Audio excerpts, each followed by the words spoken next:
Xin chào cả nhà! Today I am going to show you how to make cơm tấm bì chả sườn nướng. So this cơm tấm recipe is actually 4 different recipes combined into one. This rice platter has so many different elements to it that in this video I'm gonna separate it into 4 different sections.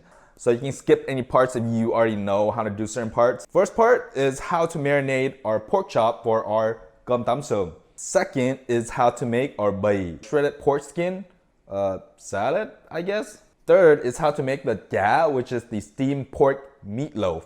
And finally, the fourth is how to make the pickled veggies along with the fish sauce that goes with this dish. And I don't think I need to show you how to cook white rice, right? Or chopped up other veggies. But most of the time, a lot of people actually just buy the bì, the chả, and the pickled veggies at their local Asian supermarket. However, not all of us live close to an Asian supermarket deli. So that's why in this video, I'm gonna show you from A to Z how to make every single dish on this plate. It is a lot of work to make all 4 of this in one day. I would recommend doing the pickled veggies and the bì a day ahead, just so you don't make everything in a single day. That's gonna take you like the whole day, which you do not want to do. Anyway, we got a lot of cooking to do, so let's go. When it comes to rice dishes, many people have only heard of chicken and rice dishes like Hainan chicken.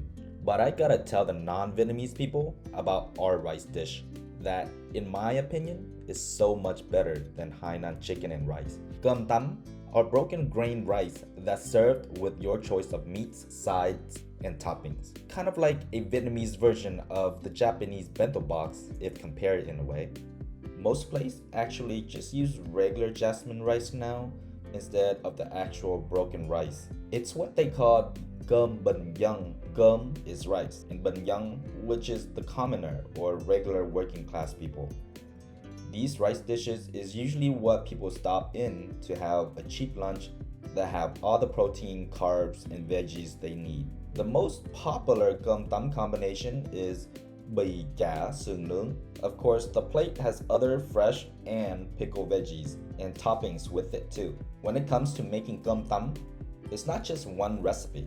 It's a combination of a few recipes that combines to make the platter. Oh, this part. A quick hack to make a natto seed oil is just to microwave a few seeds with some cooking oil. Take out the seeds and let it rest to cool down before adding to marinade. Let it marinate overnight for best taste. You can grill this, put it into an air fryer, or even pan fry it. Whatever is easy and convenient for you. And definitely don't forget the tớp mỡ hành. I got the pre-made tớp mỡ at the local Asian supermarket deli. Just needed to add some green onions to it. Bì is a Vietnamese pork skin mix. I would say it's kind of like a salad mixture, but truth is, there's no salad at all in it. It sort of reminds me of the Thai and Lao dish larb that uses toasted rice powder that give it this greeniness texture and taste. Although compared to larb, bì is a lot more subtle in taste, not as salty and citrusy like larb.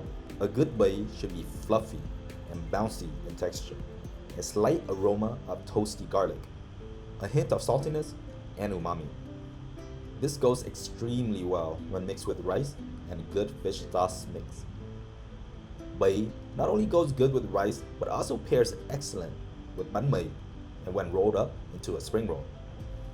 Make sure to make extra of this so you can enjoy it in other dishes as well. This is really an easy, quick, and cheap dish to make with only a few ingredients. You can opt to buy this already made at the deli, but for sure, after you use this recipe and make this at home, all the deli and restaurant stuff are trash. You can store this up for a week in the fridge or even zip bag it and freeze it. But most likely it'll be gone within a couple of days. Chả trứng hấp is so freaking delicious if done right. My wife told me that she never liked the steamed pork meatloaf, but I convinced her that she just didn't taste the right one yet, especially since I haven't made it for her. I was glad I was able to change her mind about it afterwards. There's just a few things to keep in mind to make a delicious chả trứng hấp. First and foremost, please do not mince the wood ear mushrooms and glass noodles to bits. I beg you not to. Only coarsely chop these This will give more bouncy texture and crunch. Another is to add extra black pepper for a bit of a kick and aroma. Also, you should use a fatty ground pork so that it will stay moist. Oh, and here's the other secret. You have to add the minced dried shrimp in here. For some reason, dried shrimp and pork goes really well together. It adds extra umami to the dish. Some people even add shredded carrots to add color, but I think it kind of messes up the consistency and fragrant of it. Believe it or not, this is actually the same mixture to use to make gà rán, which is like the fried egg rolls, except they use rice paper wrapping instead of the egg roll wrappers. Or, if you have extra, you can just make little burger patties and pan fry them. I normally would make a fresh tomato chunky fish sauce with garlic, shallots, and chili and add it to the pan, kind of like an Asian meatball dish. So this pork meatloaf mixture is actually good for various applications. Use it how you prefer. Lo duo, or Vietnamese pickled veggies, is pretty much done in a similar process with most veggies. The pickling brine is pretty easy. 1 part white vinegar, 1 part sugar, 2 parts water, and a pinch of salt. Some even put this over the stove top, but that's not necessary. You just need to melt all the sugar out. You won't need a lot of salt because the veggies would already be salted after dehydrating it in the salt. I'm using daikon, carrots, green papaya, and some serrano peppers for kicks. Instead of using a food processor to shred these, I much prefer to cut the daikon and carrot by hand into matchsticks and the papaya into slices. The food processor makes these mushy and it can't stay crunchy. It might take a bit of time to do this by hand, but it's so worth it. It also helps you to improve your knife skills. A lot of Vietnamese dishes are paired with pickled veggies in spring rolls, vermicelli noodle bowls, rice plates, grilled meats. It's safe to say you'll have it handy in the fridge, ready to go for your next Vietnamese dish. Make sure to hand squeeze these as dry as possible after rinsing the salt off with water. If you want to go the traditional route, you can air dry these in the sun for a couple of hours. But I don't think that's sanitary since there's a lot of bugs here in Houston. You can just air dry inside under a fan for a couple hours. It's best to put it in a mason jar, but I used what I could find in the house. Good for at least 3 to 4 weeks in the fridge. The leftover brine, you can actually make fish sauce for the cơm tấm. Pretty convenient if you ask me. You can adjust to your taste with extra fish sauce and sugar, some minced garlic and minced chili, and you're good to go.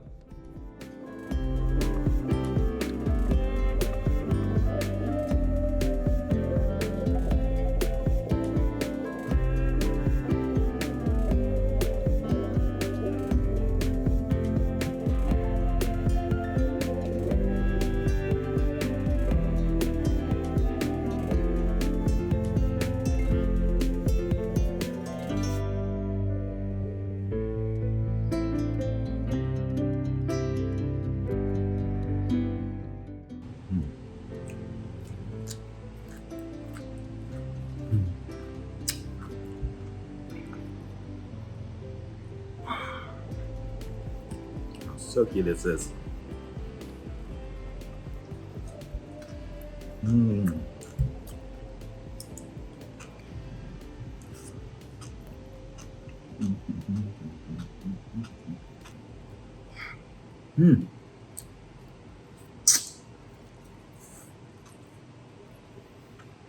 So damn good.